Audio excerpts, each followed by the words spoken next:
మంగళాచరణ చేసుకుని స్టార్ట్ చేద్దామంట. ఓం అజ్ఞానతిమిరాంధస్య జ్ఞానాంజనాశలాకయా చక్షురున్మిళితం యేన తస్మై శ్రీగురవే నమః. శ్రీచైతన్యమనోభీష్టం స్థాపితం యేన భూతలే స్వయం రూపः కదా మह्यं దదాతి స్వపదాంతికం.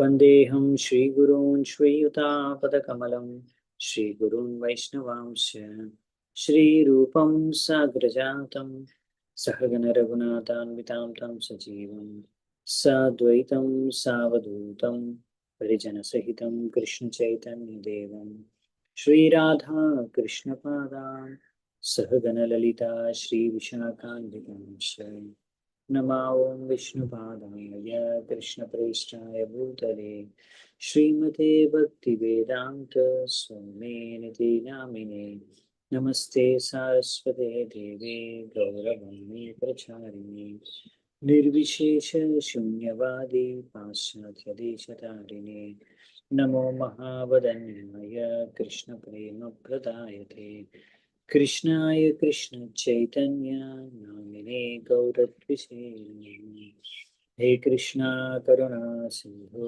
दीनबंधु जगत्पते गोपेश गोपिका कांत राधा कांत नमोस्तुते तप्त कांचन गौरांगी राधे वृंदावनेश्वरी वृषभानुसुते देवे प्रणमामि हरिप्रिये नीलाचलनिवासाय नित्याय परमात्मने बलभद्रसुभद्राभ्यां जगन्नाथाय ते नमः. वाञ्छाकल्पतरुभ्यश्च कृपासिन्धुभ्य एव च पतितानां पावनेभ्यो वैष्णवेभ्यो नमो नमः. जय श्री कृष्ण चैतन्य प्रभु नित्यानंद श्री अद्वैत गदाधर श्रीवासादि गौरभक्तवृंद. हरे कृष्णा कृष्ण कृष्ण हरे हरे हरे राम राम राम हरे हरे. హరే కృష్ణ. సో మనము శ్రీమద్ భాగవతం 10వ స్కందంలో దశమ స్కందంలో మొదటి అధ్యాయంలో ఉన్నాము. నిన్న జస్ట్ స్టార్ట్ చేసాము. సో ఐదవ నంబర్ శ్లోకం నుంచి ఈరోజు చూద్దామంట. 5, 6, 7, 3 ఒకేసారి ఇక్కడ ఇచ్చారు. సో 3 ఒకేసారి చూద్దామంట. ఇప్పుడు మనం చూస్తున్నాము బేసికలీ పరీక్షిత్ మహారాజు శుకదేవ గోస్వామికి కృష్ణుడి లీల, కృష్ణుడి యొక్క చరిత్రని వర్ణించమని కోరుకుంటున్నారు. సో ఇవి చాలా మంచి శ్లోకాస్ ఉంటాయి ఈరోజు. యాక్చువల్లీ అసలు ఏమేమి తెలుసుకోవాలనుకుంటున్నారు కృష్ణుడి గురించి, ఎందుకు అనే విషయాలు ఇక్కడ ఇప్పుడు వచ్చే శ్లోకాల్లో ఉంటాయన్నమాట. పరీక్షిత్ మహారాజు వ్యక్తం చేస్తారు. సో ఇక్కడ ఆయన చెప్తున్నారు అనమాట 5వ నంబర్ నుంచి 7వ నంబర్ వరకు.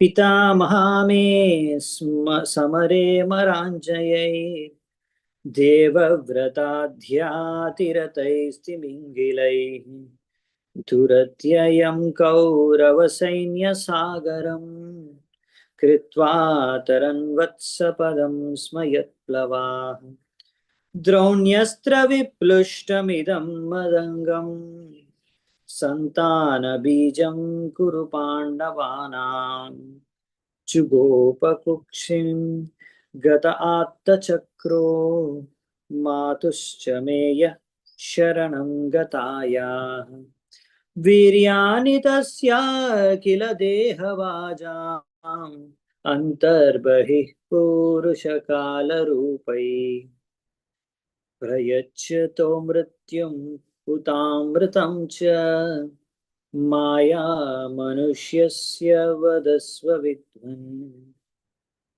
సో ఇక్కడ ఏం చెప్తున్నారంటే అనువాదంలో దీన్ని, సో ఈ విధంగా నా యొక్క తాతయ్య అయిన అర్జునుడు ఇంకా మిగతా వాళ్ళందరూ కూడా కురుక్షేత్రం అనే మహాసాగరం దాన్ని చాలా ఈజీగా కృష్ణుడి యొక్క పాదపద్మాల అనే ఒక పడవ యొక్క సహాయంతో ఈజీగా వాళ్ళు దాటేశారు. ఎందుకంటే అందులో పెద్ద పెద్ద చేపలు, పెద్ద పెద్ద తిమింగలాలు అంటే వేరే చేపల్ని కూడా తినేటువంటి పెద్ద పెద్ద తిమింగలాల చేపలు, భీష్మదేవ్, ఉమ్, అలాంటి వాళ్ళని ఈజీగా మింగేయచ్చు పాండవులు.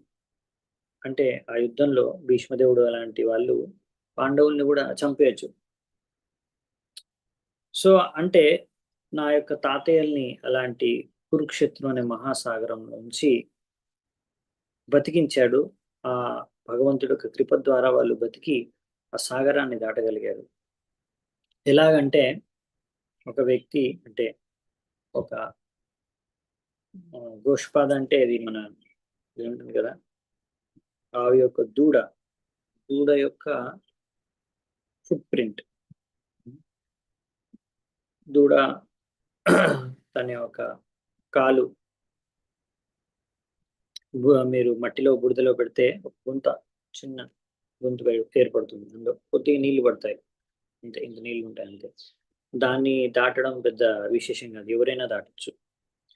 అంటే కృష్ణుడి యొక్క శరణాన్ని తీసుకున్నారు కాబట్టి వాళ్ళు అంత పెద్ద సాగరాన్ని దాటడం చాలా కష్టం. అయినా కానీ వాళ్ళు ఈజీగా దాటేశారు. ఎలాగైతే ఒక వ్యక్తి అలా చిన్న ఇంత వాటర్ని ఎలా దాటగలుగుతారో అంత ఈజీగా దాటేస్తారు మా తాతయ్యలు, అంటే పాండవులందరూ.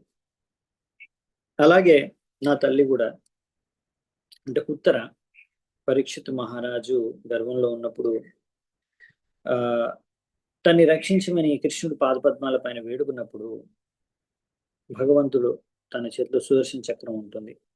అలా ఆయన భగవంతుడు అలా సుదర్శన చక్రం తీసుకొని తన తల్లి యొక్క గర్భంలోకి ప్రవేశించి మరీ పరీక్షితుణ్ణి రక్షించాడు.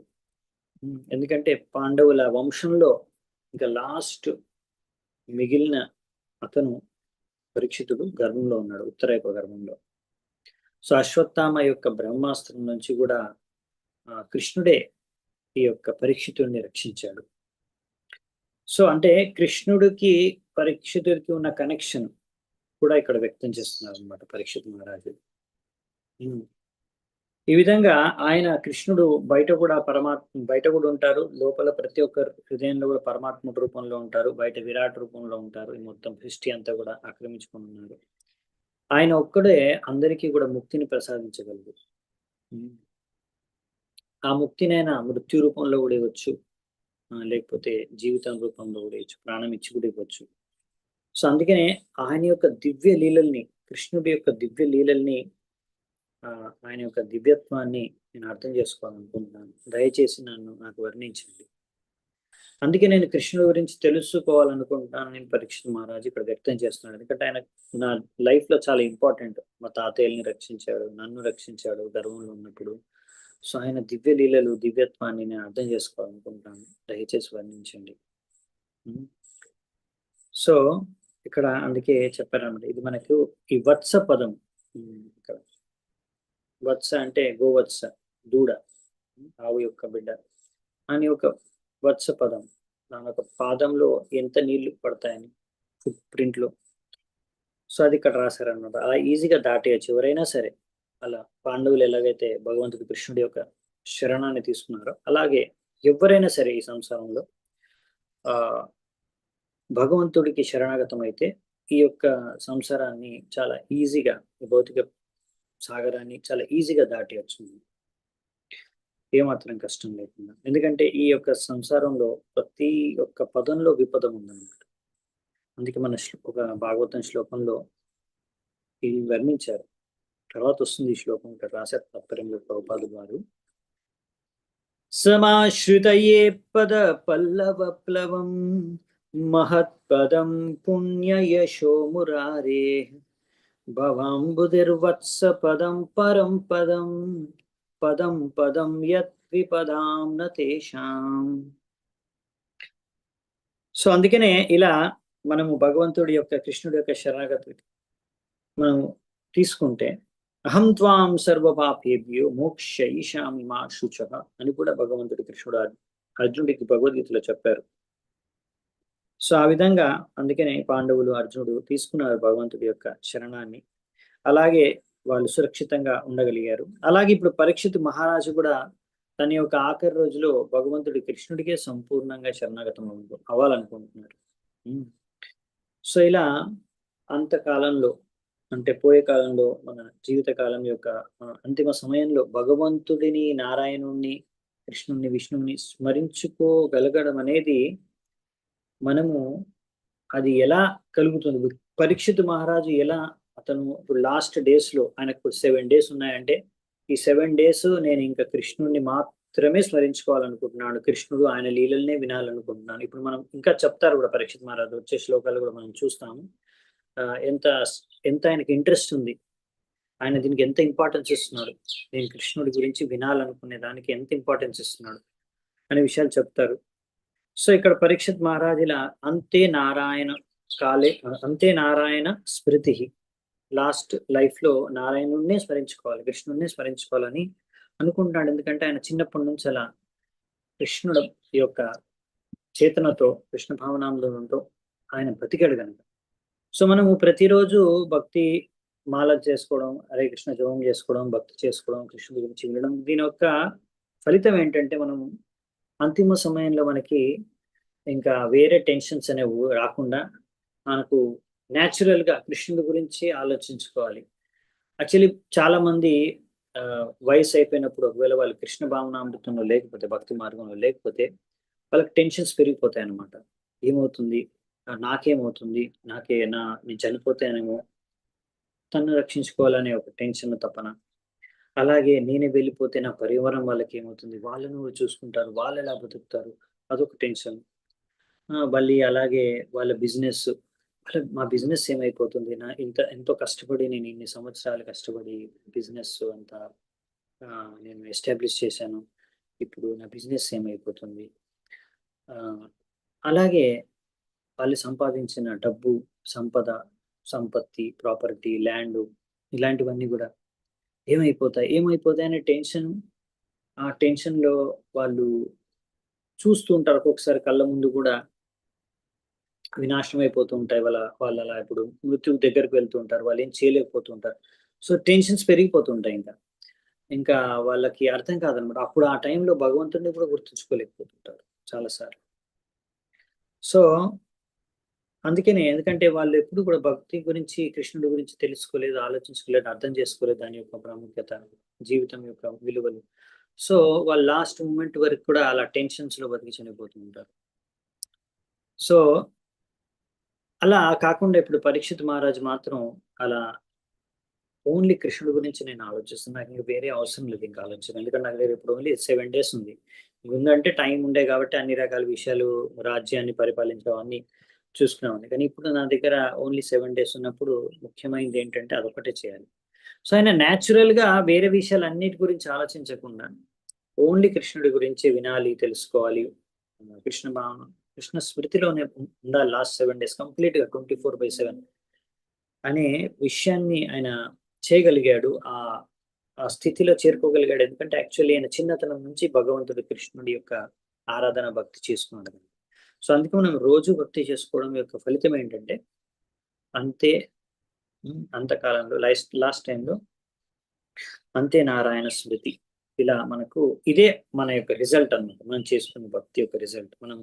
నేను చాలా మంది భక్తుల్ని చూశాను, అంటే కృష్ణ కాన్షియస్నెస్ లో ఎవరైతే చాలా సంవత్సరాల నుంచి బాగా భక్తి చేసుకుంటున్నారో వాళ్ళందరూ కూడా, చాలా మంది ఎగ్జాంపుల్స్ ఉన్నాయి, మీరు కూడా అబ్జర్వ్ చేస్తుండొచ్చు, చూస్తుండొచ్చు. ఎవరైనా భక్తులు వాళ్ళు ఇప్పుడు వయసు అయిపోయింది, లేకపోతే ఏదైనా క్యాన్సర్, ఏదైనా అలాంటి ఏమైనా రోగాలు వచ్చి కూడా శరీరాన్ని వదిలేశారు. కానీ మీరు లాస్ట్ వాళ్ళు 1 month కానీ 2 months కానీ మీరు చూడొచ్చు, వాళ్ళు మామూలుగా అలా అయ్యో నా పరివారం ఏమైపోతుంది, నా డబ్బు ఏమైపోతుంది, నా బిజినెస్ ఏమైపోతుంది, ఇలాంటి టెన్షన్స్ లేకుండా సంపూర్ణంగా వాళ్ళు కృష్ణ భక్తి చేసుకోవడం, దినమంతా కూడా మాలలు చేసుకోవడం, లేకపోతే నార్మల్ కన్నా కూడా ఇంకా ఎక్కువ భక్తి చేసుకోవడం చూసుంటారు మీరు. ఇంకా ప్రశాంతంగా అయిపోవడం నేను చాలా గమనించాను. సో రీసెంట్ గా కూడా మా టెంపుల్లో ఒక బ్రహ్మచారి, వయసు అయిపోయింది, ఆయనకి కిడ్నీ ప్రాబ్లం వచ్చి ఆయన శరీరాన్ని వదిలేశారు. కానీ లాస్ట్ few months నేను అబ్జర్వ్ చేశాను, ఆయన ముందు కన్నా కూడా శాంతంగా ఉండి ఇంకా రోజంతా కూడా జపం చేసుకోవడం, కృష్ణుడు లెక్చర్స్ వినడం, ఈ విధంగా ప్రశాంతంగా అందరితో కూడా చాలా చక్కగా మాట్లాడడం, వ్యవహరించడం, ముందు కన్నా కూడా చాలా బెటర్ ఇంప్రూవ్మెంట్ కాన్షియస్నెస్ లో, పర్సనాలిటీలో మేము చూడగలిగాం అనమాట. సో ఆ విధంగా ఒక వ్యక్తి ఎవరైతే భక్తి చేసుకుంటున్నారు, ఎందుకంటే వాళ్ళకి తెలుసు ఇది అన్నిటికన్నా ముఖ్యమైనది, ఇది ఒకటి చేస్తే సరిపోతుంది, ఇంకేం అవసరం లేదు. ఎలాగో ఎవరు మృత్యువుని ఆపలేరు. మృత్యువు తర్వాత మన చేతులు, మృత్యు అనేది మన కంట్రోల్లో లేదు. కాబట్టి మన కంట్రోల్లో, మన చేతుల్లో ఉన్నది ఏంటంటే ఇప్పుడున్న సమయంలో అట్లీస్ట్ సంపూర్ణంగా కృష్ణ భక్తి చేసుకుంటే, ఎంత వీలైతే అంత భక్తి చేసుకుంటే సరిపోతుంది. రైట్. సో ఇది పరీక్షిత్ మహారాజ్ చేయగలిగాడు అనమాట. ఆ విధంగా ఆయన చూశాడు, నా తాతయ్యలు వాళ్ళందరూ ఎలా వాళ్ళ లైఫ్ ని సక్సెస్ఫుల్ చేసుకున్నారో కృష్ణుడికి శరణాగతమై. అలాగే పరీక్షిత్ మహారాజ్ కూడా ఇప్పుడు ఆయన కూడా అలాగే తన లైఫ్ ని సక్సెస్ఫుల్ చేసుకోవాలనుకుంటున్నారు. మనము ఇలాంటి ఎగ్జాంపుల్స్ విని, అంటే భాగవతంలో చదివితే మనకు అర్థమవుతుంది, అరే మనం కూడా ఇలాగే చేయాలని. న్యాచురల్ అన్నమాట. మనం చూస్తాం భాగవతంలో ఎవరైతే మంచి మంచి భక్తులు ఉన్నారో, హీరోస్ భాగవతంలో, వాళ్ళందరూ కూడా లాస్ట్ లో ఎలా భక్తి చేసుకుంటున్నారో మనం చూడగలిగితే, వింటున్నాము. ఆ విని విని మనకు కూడా అదే ప్రేరణ వస్తుంది, అంతే కదా. అరే అందరూ ఏం చేస్తున్నారు, మృత్యు దగ్గరలో పడినప్పుడు కృష్ణుని తలుచుకుంటున్నారు, కృష్ణుని స్మరించుకుంటున్నారు. భక్తి మనం కూడా అదే చేయాలి. న్యాచురల్ గా మనకు కూడా అలా చేయడానికి మనకు ప్రేరణ కూడా వస్తుంది. రైట్. సో అందుకనే ఇక్కడ మనం చూస్తున్నాము, పరీక్షిత్ మహారాజుని రక్షించాడు భగవంతుడు, పాండవుల్ని రక్షించారు. కానీ కురుక్షేత్ర రణభూమిలో చాలా మంది, మనం ఒక శ్లోకంలో వస్తుంది, అర్జునుడు చంపినా సరే కృష్ణుడు చూసుకుంటూ చనిపోయిన చాలా మందికి ముక్తి లభించిందని. సో ఈ విధంగా అంటే భగవంతుడు అలా ఎవరైనా భక్తులు కాకపోయినా సరే ఒకసారి ముక్తిని ప్రసాదిస్తారు, అవునా. సో కంసుడు, ఆయన కృష్ణుడు భక్తుడేం కాదు, ఆయన కానీ కంసుడికి కూడా భగవంతుడు కృష్ణుడు ముక్తిని ప్రసాదించాడు. ఎందుకంటే అతను వ్యతిరేకంగా ఆలోచించాడు కృష్ణుడి గురించి. అదే అనుకూలంగా ఆలోచిస్తే మీరు అర్థం చేసుకోండి మనకి ఎంత మంచి ఒకవేళ అంటే భవిష్యత్తు ఉంటుంది. ఎందుకంటే చాలా మంది ఏంటంటే కృషి చేసేది ఏంటి, ఇంత వేరే అన్నిటిపైన సమయం భక్తిలో ఇవ్వకుండా వేరే వాటిలో ఎందుకు, భవిష్యత్తు బాగా ఉండాలని. సరే ఈ జీవితంలో మీరు భవిష్యత్తు మాక్సిమం మీ యొక్క వేరే భౌతిక కార్యాల ద్వారా భవిష్యత్తు బాగుండాలని అక్కడే మొత్తం టైం ఇచ్చేస్తున్నారు, భక్తి కోసం టైం లేదు. కానీ మరి మృత్యువు తర్వాత మీ భవిష్యత్తు, అది మీరు ఇప్పుడు అది అది మీరు కృష్ణ భక్తి చేసుకోవడం ద్వారానే మీ యొక్క ఈ కాలం, ఈ యొక్క జీవితంలోనే కాదు, వచ్చే లైఫ్ లో కూడా, ఈ జీవితంలో కూడా ఇప్పుడు పాండవుల్ని, పరీక్షిత్ మహారాజుని, అసలు మమ్మల్ని కూడా ఈ రోజు మనం బతుకున్నామంటే కృష్ణుడు రక్షిస్తున్నాడు కాబట్టి మనం బతుకున్నాం. మారే కృష్ణ రాకేకి, రాకే కృష్ణ మారేకే. కృష్ణుడు ఎవరిని రక్షించకపోతే ఎవరు బతకలేరు. కృష్ణుడు ఎవరిని చంపాలనుకుంటే కూడా ఎవరు బతకలేరు. సో సో కృష్ణుడు రక్షించాలనుకుంటే ఇంకా ఎవరు చనిపోలేరు. అలాగే సో మనం ఈరోజు బాగున్నామంటే అది కూడా భగవంతుడి యొక్క కృపని. సో భగవంతుడు మన ఈరోజు కూడా రక్షిస్తున్నాడు. అలాగే మనం భగవంతుడిని ఒకవేళ అలాంటి కంసుడిని కూడా భగవంతుడు ముక్తి ప్రసాదించాడు ఆయనకి. ఆయన ప్రతికూలంగా ఆలోచించాడు కృష్ణుడి గురించి. సో మనం అనుకూలంగా ఆలోచిస్తే కృష్ణుడి గురించి మనకి ఇంకా ఎంత మంచి భవిష్యత్తు ఉంటుందంటే, ఈ తర్వాత మనం ఎక్కడికి వెళ్తాము, ఎంత మంచి ప్లేస్కి వెళ్తాము అనే విషయాన్ని మీరు ఊహించుకోలేరు. సో అందుకనే ఈ భక్తి అనేది ప్రతి ఒక్కరికి లాభదాయం. సో కృష్ణ భక్తి యొక్క గొప్పతనం ఇదనమాట. సో ఇంత తెలుసు కూడా ఒక వ్యక్తి, ఒకవేళ ఎవరైనా తెలివైన వ్యక్తి ఉంటే కృష్ణుని ఎందుకు శరణాగతం అవ్వదు, అదే పరీక్షిత్ మహారాజ్ చెప్పేది. సో ఇక్కడ మనకి కృష్ణుడు ఒక సామాన్యమైన మనిషి రూపంలో వచ్చి లీలలు చేసేది ఎందుకంటే మనం ఆకట్టుకోవడం. సో ఆ లీలల గురించి వినాలి. అందుకని ఇవి దివ్యమైన లీలలు, సాధారణమైన ఒక నార్మల్ మనిషి యొక్క లీలలు కాదనమాట. ఇవి కృష్ణుడి యొక్క లీలలు, దివ్యమైన లీలలు. అవి వినాలనుకుంటున్నారు. ఏమేమి వినాలనుకుంటున్నారో ఇప్పుడు చాలా క్లియర్ గా స్పష్టంగా 1 by 1 అడుగుతారు అనమాట. ఇప్పుడు పరీక్షిత్ మహారాజు శుకదేవ్ గోస్వామి ఫస్ట్ అడుగుతున్నారు, రోహిణ్యాస్తనయ ప్రోక్తో రామ సంకర్షణస్త్వయా దేవక్యా గర్భ సంబంధ కుతో దేహాంతరం వినా. సో ఇక్కడ ఏమంటారంటే, ఓ శుకదేవ్ గోస్వామి, మీరు నాకు ముందే చెప్పారు ఇలా సంకర్షణుడు ఎవరైతే ఆ చతుర్వ్యూహానికి సంబంధించిన అవతారము, ఆయన రోహిణి యొక్క పుత్రుడు బలరాముడు రూపంలో అవతరించాడు అని. అయితే ఇప్పుడు రోహిణి అంటే క్వశ్చన్ ఏంటంటే, పరీక్షిత్ మహారాజుది ఇప్పుడు రోహిణి మాత వచ్చేసి అప్పుడు మరి ఆయనతో పాటు లేదు కదా, అంటే ఆ, దేవకి ఇంకా వసుదేవులు ఇద్దరు కూడా కారాగారంలో ఉన్నారు. మరి ఆ, దేవకి గర్భంలో ఉండవలసిన శిశువు మరి రోహిణి గర్భం నుంచి ఎలా పుట్టాడు? ఎందుకంటే రోహిణికి పుడతాడు, బలరాముడి యొక్క తల్లి రోహిణి. సో మరి వాళ్ళు దేవకి ఇంకా వసుదేవుల యొక్క పుత్రుడని కూడా అంటారు బలరాముని. కృష్ణ బలరాములు ఇద్దరు కూడా దేవకి వసుదేవుల యొక్క పుత్రులు అంటారు. కానీ మరి రోహిణికి ఎలా పుట్టాడు బలరాముడు? మరి రోహిణి ఏమో ఇక్కడ గోకులంలో బృందావనంలో వసుదేవుడు ఇంకా సారీ నంద మహారాజ్ ఇంకా యశోదామాత దగ్గర ఉన్నారు. మరి అది ఎలా సంభవం అయింది అంటే ఆ ట్రాన్స్ఫర్ సంకర్షణుడిది ట్రాన్స్ఫర్ అక్కడ దేవకి యొక్క గర్భం నుంచి రోహిణి యొక్క గర్భానికి ఎలా వచ్చారు? మరి ఆ రహస్యం ఏంటి? అసలు అది ఎలా సంభవం అయింది తెలుసుకోవాలి అని కుతూహలతని వ్యక్తం చేశారన్నమాట పరీక్షితుడు. ఉం. ఎందుకంటే మరి ఇప్పుడు ఫైనల్ గా ఎవరి గర్భం నుంచి పుట్టాడు, అసలు ఎవరి కొడుకు?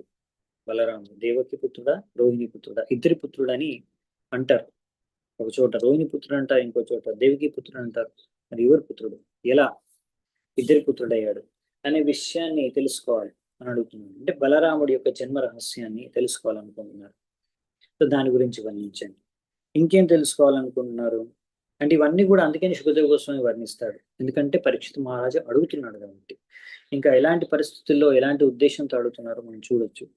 కస్మాన్ ముకుందో భగవాన్ పితుర్గేహాద్వ్రజం గతః క్వవాసం జ్ఞాతిభిః సార్ధం కృతవాన్ సాత్వతాం పతిః. కృష్ణుడు పరమేశ్వరుడు భగవంతుడు ఆయన ఎందుకు పుట్టగానే తన తల్లిదండ్రుల్ని వదిలేసి వసుదేవుడు ఇంకా దేవకిని వదిలేసి ఆయన నందమహారాజు యొక్క గృహంలో బృందావనంలోకి వెళ్ళిపోయాడు? ఉం? ఇలా బృందావనంలో వెళ్ళి ఎక్కడెక్కడ నివసించాడు, ఎవరితో నివసించాడు, బృందావనంలో ఎవరెవరితో నివసించాడు అనే విషయాల గురించి అడుగుతున్నారు. అంటే అసలు ఎందుకు భగవంతుడు కదా ఆయన, ఆయనకెందుకు ఇలా పుట్టగానే అక్కడ నుంచి పారిపోవాల్సి వచ్చిందో లేకపోతే వెళ్ళిపోవాల్సి వచ్చింది, అసలు ఏం జరిగింది, ఎందుకు అలా చేశారు? ఉం? ఎందుకంటే మనకు తెలుసు కృష్ణుడు కారాగారంలో దేవకి వసుదేవులకి మథురాలో పుట్టారు.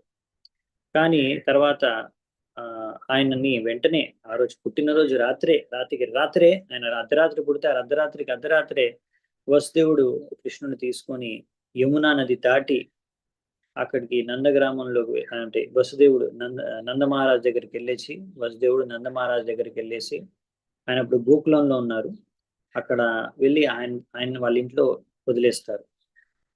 దాని తర్వాత వాళ్ళు అక్కడ నుంచి మళ్ళీ కొన్ని రోజుల తర్వాత బృందావనం నందగ్రామం అక్కడంతా కూడా ట్రాన్స్ఫర్ అవుతారు, వెళ్తారు.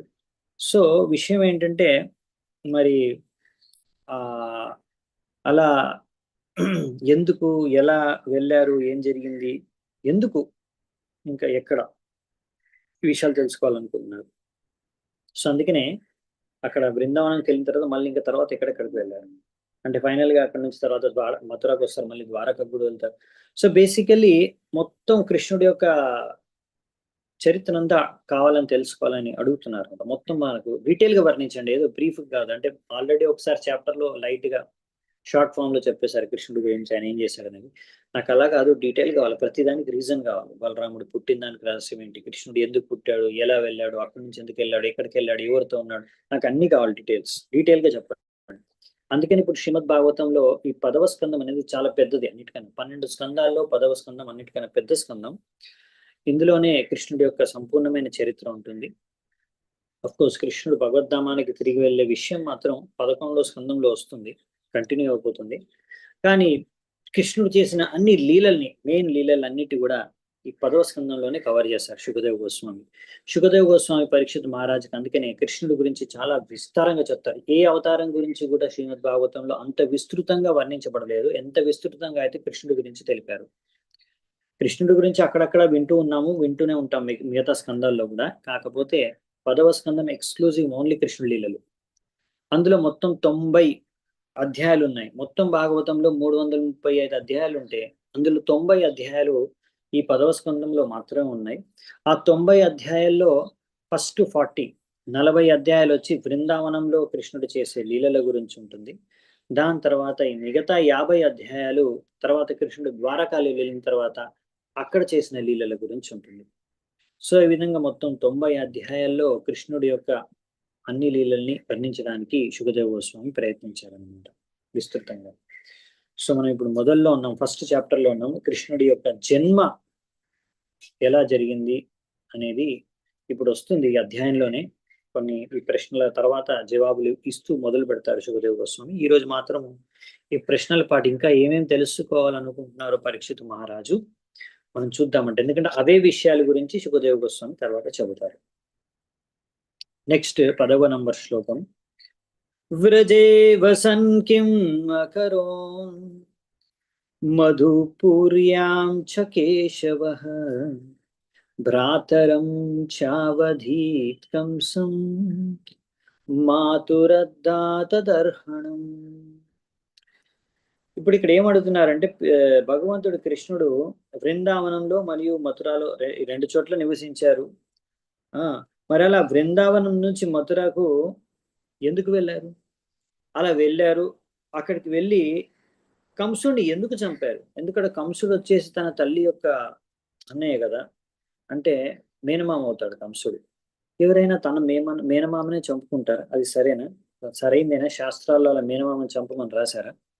అలా శాస్త్రయుక్తమైందేనా చాలా కార్యం చేయడం?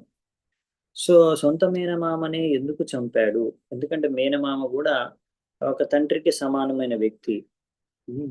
ఎందుకంటే ఒకవేళ అలా మేనమామకి పిల్లలు అంటే ముఖ్యంగా పుత్రులు లేరనుకోండి, అప్పుడు ఆ అల్లుడే ఆయన యొక్క సంపత్తికి కూడా వారసుడు అవుతాడంట శాస్త్రాల ప్రకారం. సో అటువంటిది కృష్ణుడు స్వయంగా తన మేనమామైన కంసుడిని ఎందుకు చంపాడు? సో ఈ విషయాల గురించి పరీక్షితుడు తెలుసుకోవాలనుకుంటున్నాడు, గల కారణం ఏంటి అని. నెక్స్ట్ 11వ నంబర్ శ్లోకంలో ఏమడుగుతున్నారంటే, దేహం మానుషమాశ్రిత్య కతి వర్షాని వృష్ణిభిః యదుపూర్యాం సహావాత్సీత్ పత్న్యః కత్యభవన్ ప్రభో. ఏమంటారంటే ఇక్కడ కృష్ణ ఎవరైతే పరమేశ్వరుడు భగవంతుడో, ఆయనకి మనలాగా మనిషి చూడ్డానికి మనిషి శరీరం లాగానే ఉంది, కానీ ఆయన శరీరం మన శరీరం లాంటిది కాదు. అంటే భౌతిక దేహం కాదు, చూడ్డానికి మాత్రం మానవ శరీరంలానే కనిపిస్తుంది కృష్ణుడు. మానవుడి శరీరం ఎలా ఉంటుందో అలాగే కనిపిస్తుంది, నార్మల్ మనలాంటి ఒక మానవుడే అనిపిస్తుంది కృష్ణుడిని చూసి. అలాగే చాలా మంది అనుకుంటారు కూడా, కానీ అది కాదు అని పరీక్షిత్ మహారాజ్ తెలుసు, అది చెప్తున్నాడు. సో ఆ విధంగా మరి ఆయన అలా మనిషి శరీరాన్ని ధరించి, అంటే మనిషి శరీరం లాంటి ఒక శరీరాన్ని ధరించి ఆయన మరి వృష్ణి వంశస్థులతో ఎన్ని రోజులు గడిపారు, ఎంతమంది భార్యలను ఆయన వివాహం చేసుకున్నారు, అంటే ఎంతమంది స్త్రీలను వివాహం చేస్తున్నారు భార్యలుగా, అలాగే ద్వారకాలో ఎన్ని సంవత్సరాలు నివసించారు. ఇలా అంటే బేసికల్లీ బృందావనం గురించి అడిగారు, ద్వారక గురించి కూడా అడుగుతున్నారు, ఆయన వివాహం గురించి కూడా అడుగుతున్నారు. అంటే బేసికల్లీ ఇంకా ఎన్ని సంవత్సరాలు జీవించారు అంటే మొత్తం లైఫ్ టైం అంతా అడుగుతున్నారు, మొత్తం లైఫ్ అంతా వర్ణించమని అడుగుతున్నారు అనమాట. సో కృష్ణుడు ఈ యొక్క శరీరం వచ్చే సచ్చిదానంద విగ్రహ అని మనకి బ్రహ్మ సమితిలో బ్రహ్మదేవుడు చెప్పాడు. సో ఈ విధంగా ఇక్కడ కూడా మానుషం ఆశ్రిత్య, దేహం మానుషం ఆశ్రిత్య అని చెప్పారు. అంటే ఒక మనిషి యొక్క రూపాన్ని ఆశ్రయించారు. సో భగవంతుడికి ఏంటంటే, భగవంతుడికి రూపం ఉంది, ఆయన నిరాకారం కాదు. కాకపోతే ఆయన యొక్క రూపం అనేది సచ్చిదానంద విగ్రహం, మనలాంటి భౌతిక పదార్థాలతో నిర్మించిన రూపం, లేకపోతే శరీరం కాదనమాట. ఆయన దివ్యమైన శరీరం. అదే ముఖ్యమైన తేడా అనమాట మనకి భగవంతుడి యొక్క శరీరానికి. సో ఇందులో ఏమాత్రం సందేహం లేదు.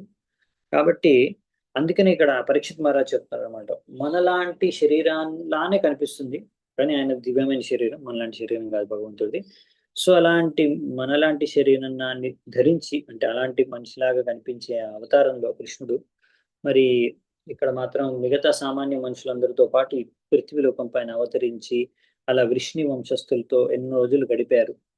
ఎన్నో లీలలు చేశారు, ద్వారకాలో కూడా ఎన్నో కార్యాలు చేశారు, ఎన్నో సంవత్సరాలు నివసించారు, అవన్నీ కూడా తెలుసుకోవాలనుకుంటున్నారు.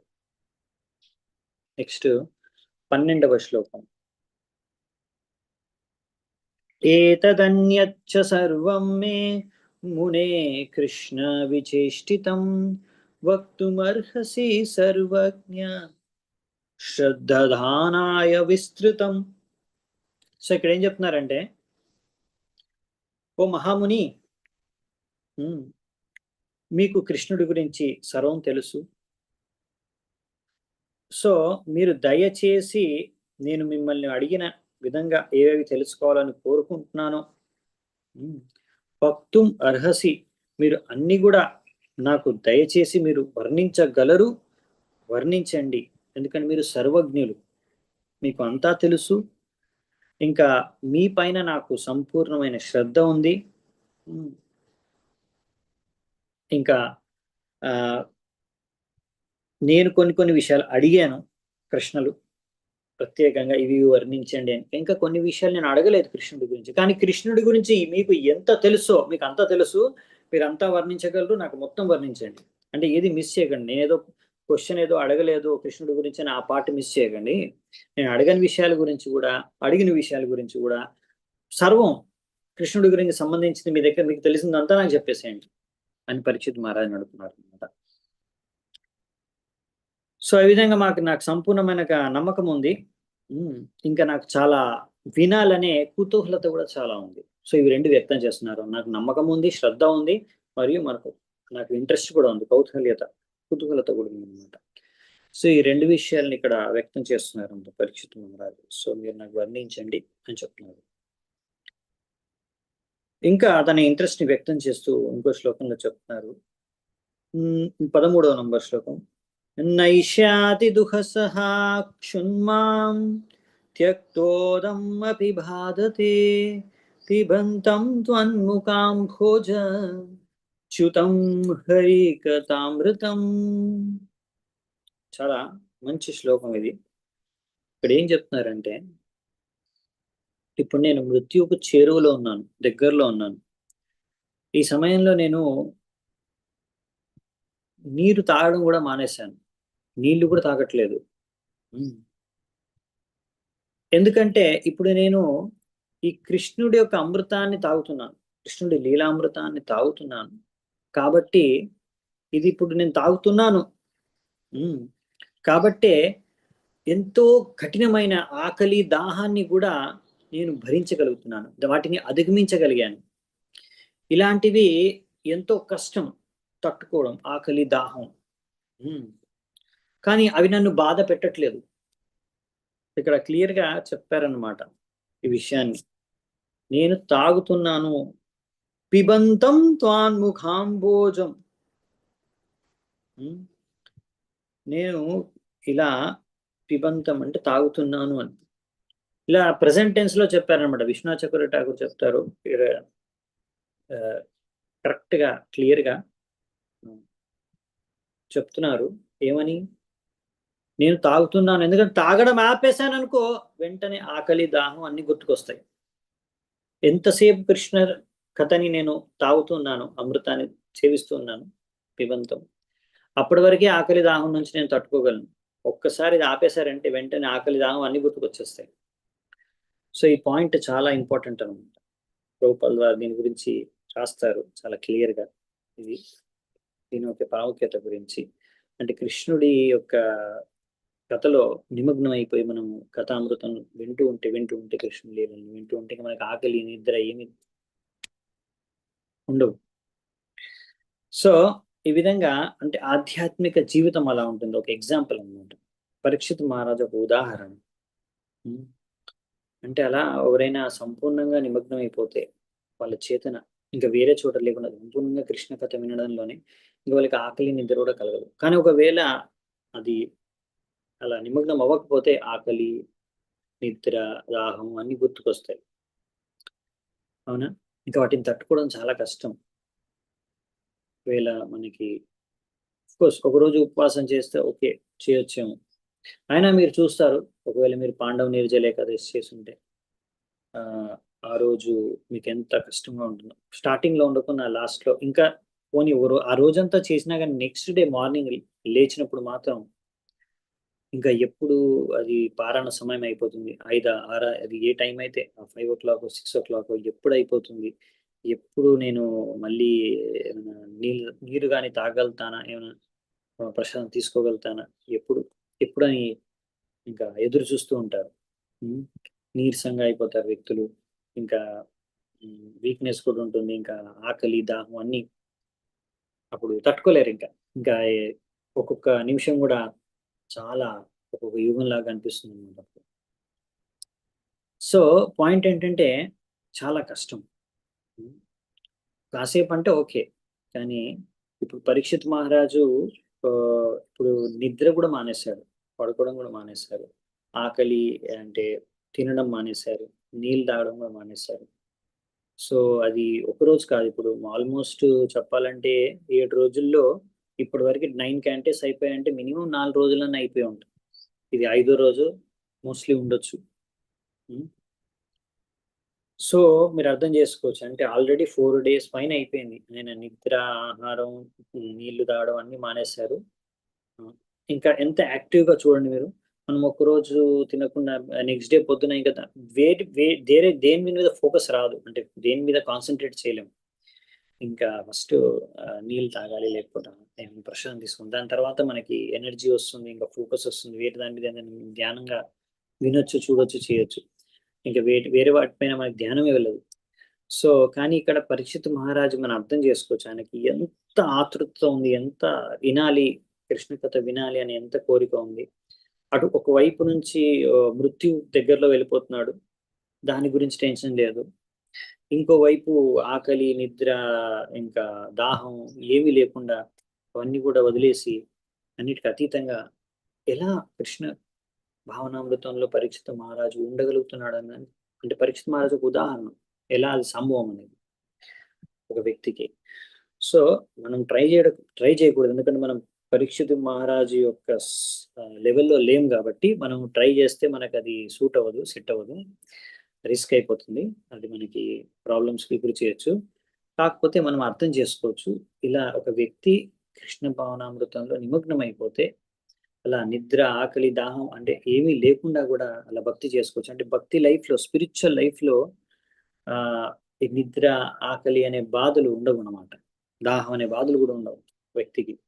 సో ఇక్కడ నుంచి మనం అర్థం చేసుకోవచ్చు, ఈ విధంగా ఆధ్యాత్మిక ప్రపంచంలో కూడా అక్కడ అందరూ కృష్ణ భావనామృతంలో ఉంటారు కాబట్టి అందరూ 100%, ఇవన్నీ వాళ్ళకు పెద్ద విషయం కాదు, వాళ్ళ పెద్దగా ఇంట్రెస్ట్ ఉండవు. అక్కడ అన్ని ఉంటాయి తినడానికి, అన్ని రకాల వెరైటీస్ అన్ని భోగించడానికి అన్ని ఉంటాయి భౌతిక ఆధ్యాత్మిక ప్రపంచంలో.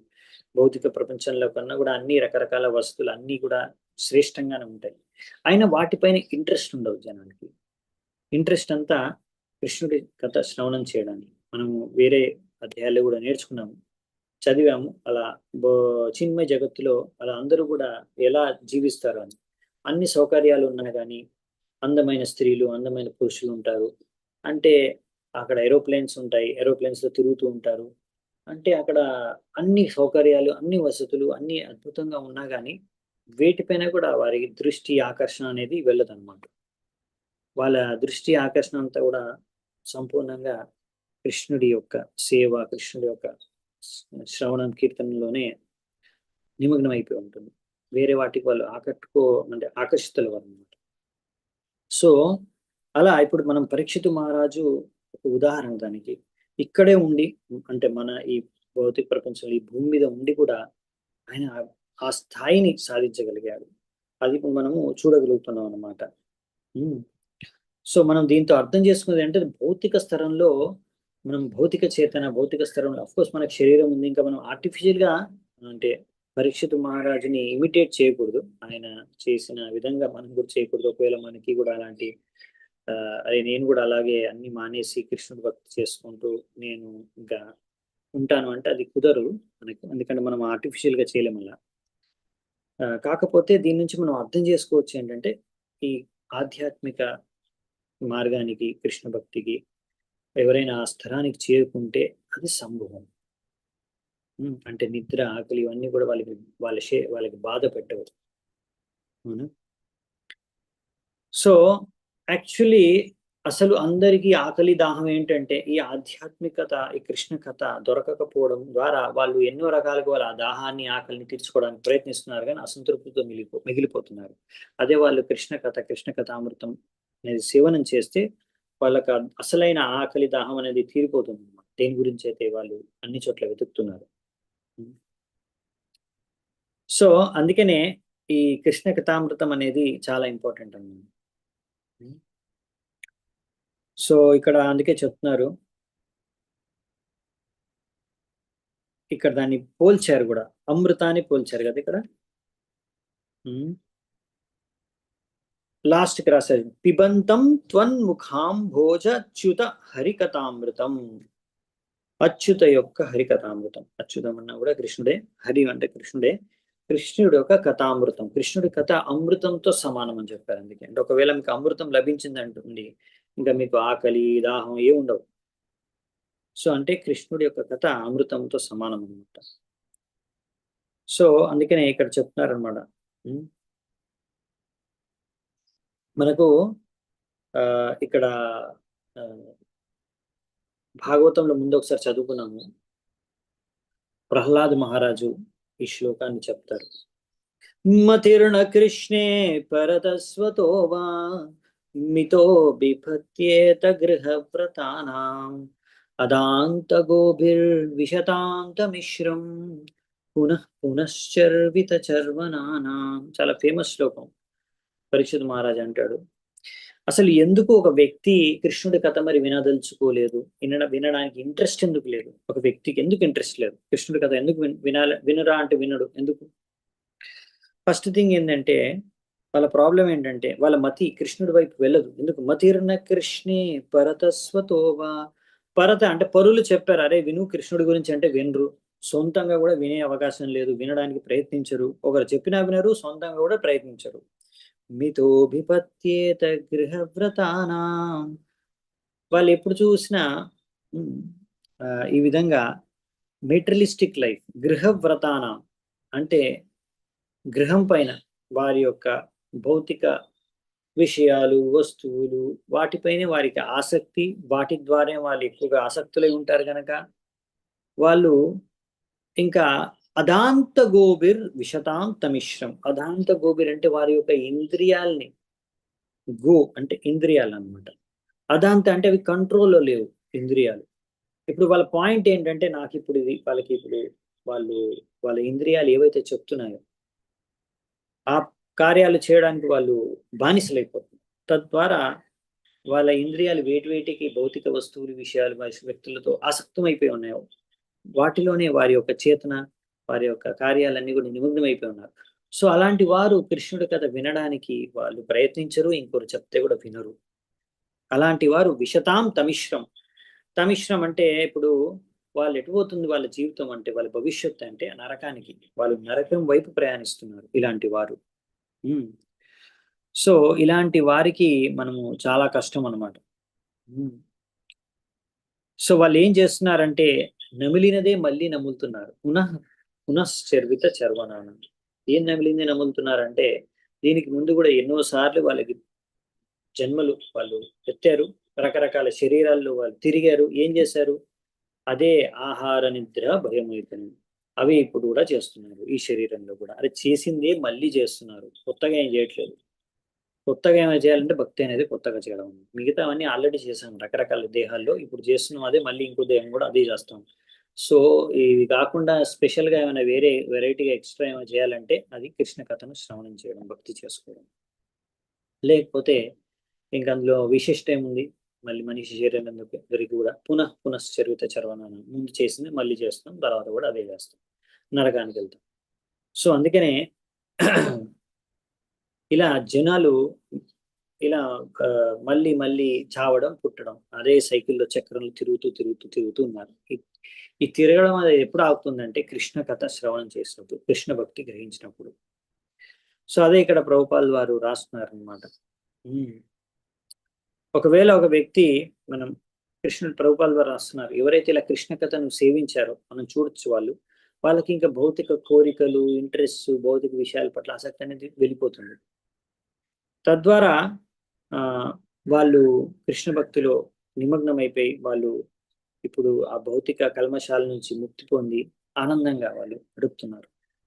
ఇలా ఎన్నో ఉదాహరణలు మనం చూడొచ్చు. చాలా మంది ఇప్పుడు ఇస్కాన్ లో ఎవరైతే భక్తులు అయ్యారో వాళ్ళందరూ కూడా ముందు అభక్తులుగా ఉన్నప్పుడు వాళ్ళ చేతన ఎలా ఉండేది, ఇప్పుడు భక్తులు అయ్యి ఇప్పుడు అంతా భక్తి గురించి తెలుసుకొని కృష్ణ కథ విని ఇప్పుడు వాళ్ళు ఎలా ఉంది వాళ్ళ చేతన.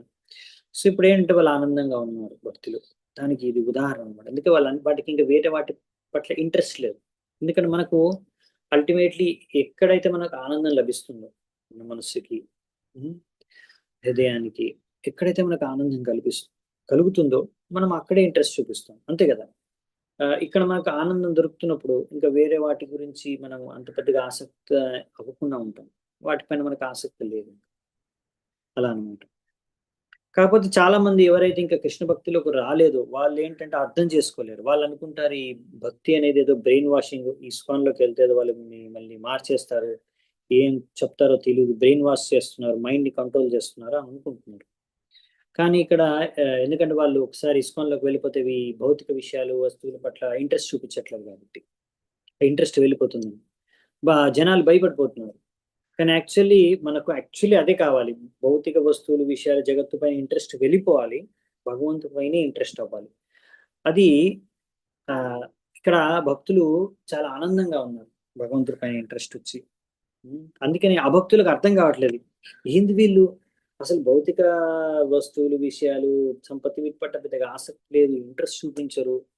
మనం బాగా గాడిదల్లాగా కష్టపడి ఎంతో ఎంతో శ్రమిస్తున్నాము, వాళ్ళకేమో ఇలా శ్రమించడానికి ఇంట్రెస్ట్ చూపించట్లేదు ఏంటి, వాళ్ళకి ఇంట్రెస్ట్ ఎందుకు లేదు ఇలా మాలాగా చేయడానికి, కృషి చేయడానికి. వాళ్ళు అంత హ్యాపీగా ఎలా ఉన్నారు, మేము ఇంత కష్టపడి కూడా హ్యాపీగా లేము, వీళ్ళు మాత్రం హ్యాపీగా ఉన్నారు ఏంటిది. ఆ సో వాళ్ళు అర్థం చేసుకోలేకపోతున్నారు భక్తులు ఎందుకు ఆనందంగా ఉన్నారు. సో ఆనందం పొందడానికి విధి విధానమే ఇది భక్తి చేసుకోవడం. సో ఈ విషయాన్ని అర్థం చేసుకోలేకపోతున్నారు అన్నమాట భక్తులు. అదే ప్రభుపాల్ ద్వారా రాస్తున్నారు ఇక్కడ.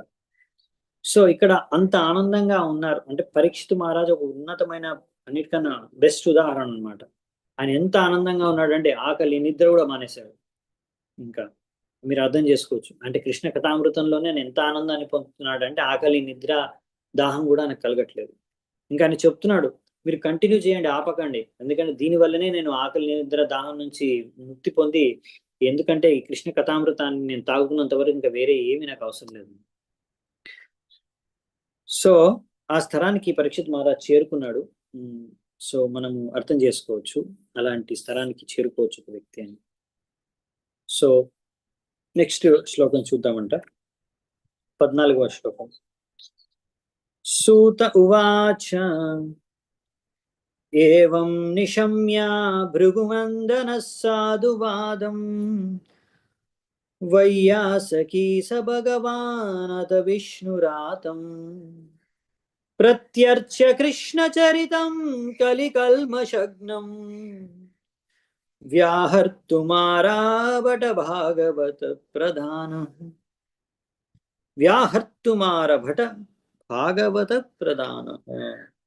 సో ఇక్కడ చాలా మంచి శ్లోకం ఇది కూడా. ఇప్పుడు ఇది ఎవరు చెప్తారంటే సూత గోస్వామి చెప్తున్నాను. ఎందుకంటే మనకి భాగవతం అంతా అంటే ఇక్కడ స్పెసిఫిక్ ఇవన్నీ కూడా నైమిషరణ్యలో సూత గోస్వామి శౌనకాది ఋషులకు శుకదేవ గోస్వామి పరీక్షితు మధ్యలో జరిగిన సంభాషణను వర్ణిస్తున్నాడు కాబట్టి ఇప్పుడు ఆయన కంక్లూడ్ చేస్తున్నాడు. అంటే పరీక్షితు మహారాజు అడిగిన ప్రశ్నలు ఇప్పుడు ముగిశాయి, కృష్ణుడికి సంబంధించింది ఏం తెలుసుకోవాలనుకుంటున్నాడో పరీక్షితు మహారాజు అడిగేశాడు. నేను అడిగిన ప్రశ్నలకు చెప్పండి, నేను అడిగిన వాటికి కూడా చెప్పండి, ఎందుకంటే చాలా ఇంపార్టెంట్ అది, దాని దారుణంగానే నేను బతుకున్నాను, అన్ని నిద్రాహారాలు లేకుండా కానీ ఆనందంగా ఉండగలుగుతున్నాను. సో మీరు నాకు కంటిన్యూగా మొత్తం డీటెయిల్గా చెప్పండి అని. సో సూత గోస్వామి చెప్తున్నాడు, ఇలా పరీక్షితు మహారాజు అడిగాడు. సూత గోస్వామి అంటున్నాడు ఇలా, ఓ శౌనకాది ఋషులారా, ఇలా వ్యాసదేవుడి యొక్క పుత్రుడైన వైయాసకి అంటే శుకదేవ గోస్వామి ఎప్పుడైతే విన్నాడో ఇలా పరీక్షితు మహారాజు యొక్క ప్రశ్నలని, అప్పుడు శుకదేవ గోస్వామి పరీక్షితు మహారాజుకి ధన్యవాదాలు తెలిపారంట. చూడండి ఇక్కడ విషయం ఏంటంటే దాని తర్వాత ఇంకా ఆయన పరీక్షితు మహారాజు అడిగిన ప్రశ్నలకి శుకదేవ గోస్వామి జవాబు ఇవ్వడం మొదలు పెడతాడు. అంటే కృష్ణ కథ మొదలు పెడతాడు, కృష్ణుడి గురించి చెప్పడం. ఎందుకంటే ఇక్కడ దాన్ని ఎలా వర్ణించారంటే కృష్ణ చరితం కల్మషగ్నం, అంటే కలియుగంలో ఉండే కల్మషాలన్నిటినీ బూడిద చేసేస్తుందంట. ఏంటి?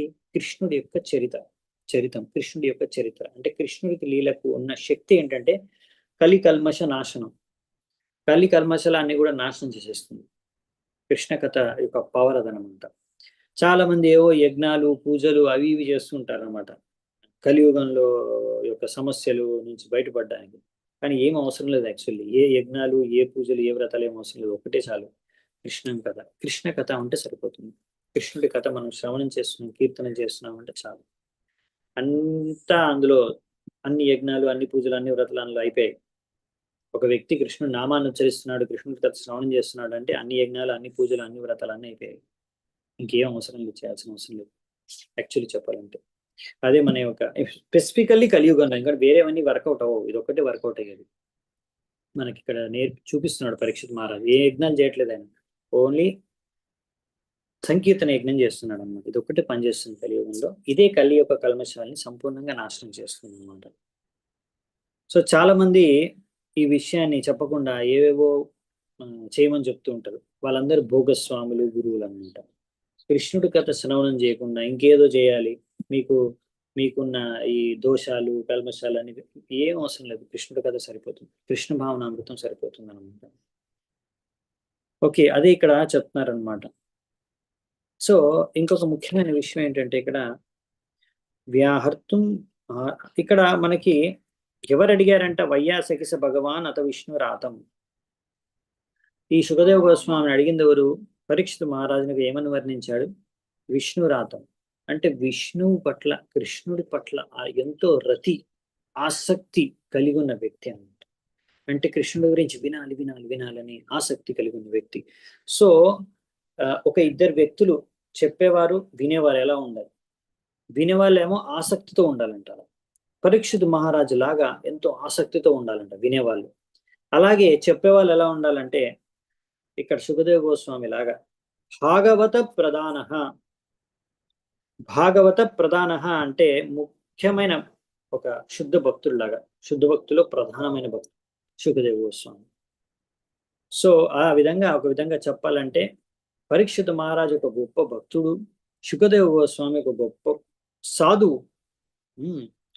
ఆయన కూడా, అంటే ఇద్దరు కృష్ణుడు యొక్క గొప్ప భక్తులు, అంటే వినేవారు చెప్పేవారు ఇద్దరు కూడా కృష్ణుడు యొక్క గొప్ప భక్తులు. అంటే అలాంటి యొక్క కాంబినేషన్, అలాంటి వారిద్దరి మధ్యలో ఎప్పుడైతే కృష్ణ కథ యొక్క సంభాషణ జరుగుతుందో దాని ద్వారా, ఆ కృష్ణ కథ ద్వారా సంపూర్ణ మానవ జాతి యొక్క దుఃఖ కష్టాలన్నీ కూడా తొలగిపోతాయి. సంపూర్ణ మనుషులందరికీ కూడా వాళ్ళ యొక్క సమస్యల నుంచి వాళ్ళు బయటపడిపోతారు. అనర్థోపశమం సాక్షాత్ భక్తి యోధం అదోక్షజే లోకస్య జానతో విద్వాంస్ చక్రే సాత్వత సంహితాం. అందుకనే వ్యాసదేవుడు ఈ శ్రీమద్ భాగవతాన్ని రచించారు. దీని యొక్క ముఖ్యమైన ఉద్దేశమే అది. చాలా మంది మాకు ఎన్నో సమస్యలు ఉన్నాయి, వాటి నుంచి ముందు మేము బయటపడడానికి ఆలోచిస్తున్నాం, ఈ కృష్ణ కథ వినడం మధ్యలో. ఇదే, ఈ కృష్ణ కథ వినడమే మీ సమస్యలకి పరిష్కారం ఉంటుంది. అదే తెలుసుకోవాలి. ఇక్కడ భౌతిక జగత్ అంటేనే దుఃఖాలు ఉంటాయి, అది 100% కన్ఫర్మ్. ఆ దుఃఖాల నుంచి ఉపశమనం కలగడానికే ఈ కృష్ణుడి యొక్క కథను ఈ భాగవతంలో రచించారు వ్యాసదేవుడు. అదొక్కటే కారణం. వ్యాసదేవుడు భాగవతాన్ని రచించడానికి ముఖ్యమైన కారణం మనుషులందరి దుఃఖాల కష్టాల నుంచి వాళ్ళని బయటకి గట్టెక్కించడానికి. సో అలాంటప్పుడు మరి ఈ విషయం తెలియక జనాలకి అర్థం కావట్లేదు. వాళ్ళు ఎన్నో దుఃఖ కష్టాల్లో ఉన్నారు, కానీ ఈ భాగవతం ఎవరు వింటారు, ఎందుకు వినాలి, ఎందుకు చదవాలి, ఎందుకు కృష్ణుడి గురించి తెలుసుకోవాలి, ఎందుకు వినాలనుకుంటారు. అరే మీకున్న కష్టాలన్నీ, దుఃఖాలన్నీ, సమస్యలకు నివారణ మార్గం ఇది ఒకటే, అదే తెలుసుకోవాలి. కాదు మేము దీన్ని సాల్వ్ చేస్తాం, ఆ సాల్వ్ చేసే చక్కర్లో చాలా చాలా చాలా కష్టపడేస్తుంటారు. దాని తర్వాత సాల్వ్ అవుతుందో ఓకే, కొంచెం రిలీఫ్ ఉంటుంది, ఇంకో కష్టం, ఇంకో దుఃఖం, ఇంకో సమస్య. అది ఎందుకంటే దుఃఖాలేం కదా, ఒకటి తర్వాత ఇంకో సమస్య ఉంటూనే ఉంటుంది అనమాట, అది ఎప్పుడు తగ్గదు. కానీ ఎప్పుడైతే వ్యక్తి కృష్ణ భక్తిలో నిమగ్నం అయిపో ఉంటాడో ఆ కష్టాలు, అంటే కష్టాలు వెళ్ళిపోతాయంటే ఉన్నా కానీ అవి ఎఫెక్ట్ చేయవు. అది పాయింట్. అంటే కష్టాలు వచ్చినా మీకు ఇప్పుడు ఎలా అంటే అక్కడ ఆయన తినట్లేదు, పరీక్షిత్ మహారాజు 4 రోజుల నుంచి ఆల్రెడీ తినలేదు, 7 రోజులు తినకుండా ఉండగలిగాడు. అది ఆయనని బాధ పెట్టట్లేదు.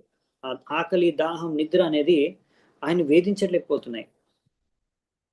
అలాగే మీ జీవితంలో ఎన్నో దుఃఖాలు కష్టాలు రావచ్చు, వస్తాయి కూడా 100% షూర్. ఎందుకంటే కలియుగం అన్నాగా, కలియుగం ఏంటి, ఇది భౌతిక ప్రపంచం అన్నాగా 100% వస్తాయి, కలియుగంలో ఇంకా ఎక్కువ వస్తాయి. కాకపోతే వాటి నుంచి మీరు ఎఫెక్ట్ కాకుండా ఉండగలుగుతారు ఒకవేళ మీ కృష్ణ భావనామృతమై ఉంటే. అది మెయిన్ పాయింట్. కృష్ణ కథలో నిమగ్నం అయిపోయి ఉంటే వాటన్నిటిని కూడా మీరు ఓవర్సీ చేసుకోవచ్చు అనమాట. ఎన్ని కష్టాలు వచ్చినా కానీ ఈజీగా మీరు టాలరేట్ చేసుకుంటారు. టాలరేట్ అంటే ఏంది అసలు, మీకు ఆ కష్టమే, బాధ అనేది కలగకుండా మీరు ఉండగలుగుతారు. లేకపోతే అది అసాధ్యం. మీరు కృష్ణ భావనామృతంలో లేకపోతే అది అసాధ్యం. సో ఆ విధంగా మనం ఈ దుఃఖ కష్టాల నుంచి అధిగమించవచ్చు. ఏదో కృష్ణ భక్తి చేస్తున్నామంటే మనకి ఏ ప్రాబ్లం రాదు అని కాదు. అది వచ్చినా మనని ఏమీ చేయలేదు, మనం డిస్టర్బ్ చేయలేదు, అదనమాట. ఎందుకంటే అల్టిమేట్ గా మనకేంటి, మనం డిస్టర్బ్ అవ్వకుండా ఉండాలి కదా. అలా డిస్టర్బ్ అవ్వకుండా ఉండడానికి మనకి భక్తి అనేది హెల్ప్ చేస్తుంది భౌతిక ప్రపంచంలో. ఇంకా వేరే ఏది హెల్ప్ చేయలేదు. ఏది హెల్ప్ చేసినా అది టెంపరరీ. కృష్ణ భక్తి ఒక్కటే మీకు పర్మనెంట్ సొల్యూషన్ అనమాట. ఇంకా కృష్ణ భక్తి చేసుకోవడం అనేది అందరికీ అవైలబుల్ అనమాట. అందరికీ ఈజీగా ఫ్రీగా అవైలబుల్ ఉంది. అవునా, ఎవరైనా చేసుకోవచ్చు చాలా ఈజీగా. కృష్ణ కథ వినడానికి మీరు ఏం లేదు, జస్ట్ మీరు టైం ఇవ్వాలంతే. వినడానికి కూర్చోవాలంతే, ఇంకేం లేదు. సో మనం స్టార్ట్ చేద్దామంటే ఇప్పుడు శుకదేవ్ గోస్వామి కృష్ణుడి యొక్క జన్మ లీల నుంచి స్టార్ట్ చేస్తారు. అది మనము రేపటి నుంచి చూద్దామంట. సో ఈరోజు ఇక్కడే నేను ముగిస్తాను, సెలవు తీసుకుంటాను మీ దగ్గర. చాలా చాలా ధన్యవాదాలు ఎంతో ఓపిక విన్నందుకు, శ్రీమద్ భాగవతం ప్రవచనంలోకి వచ్చినందుకు. Thank you very much. Hare